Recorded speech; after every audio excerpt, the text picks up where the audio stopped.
大家好，我是小青。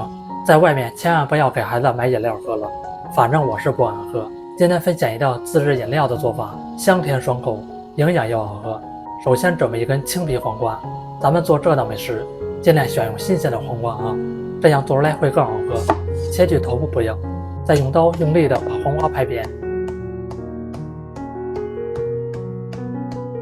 再切成细条。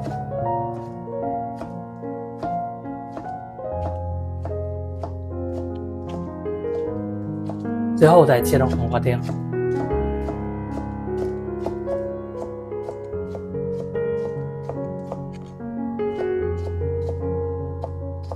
切好先放入小碗里面，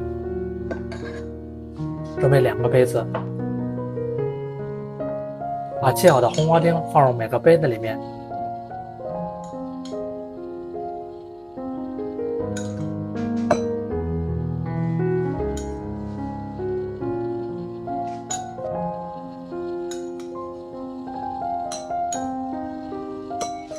每个杯子再放10份白糖，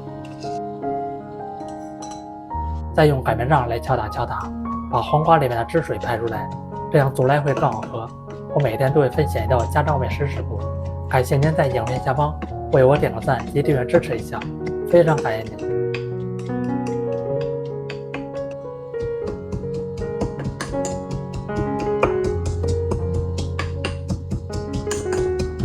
接着再往每个杯子里面放入10份白凉粉，再倒入滚烫的开水，倒入不要太满，1半的位置就行。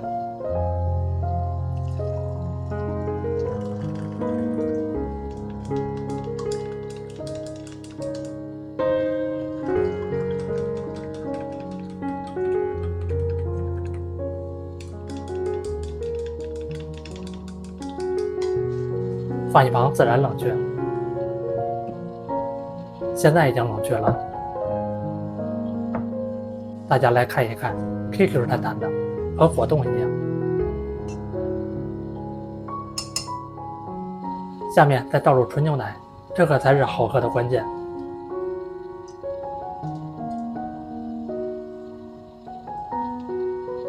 再用勺子铲碎，铲得稍微碎一点。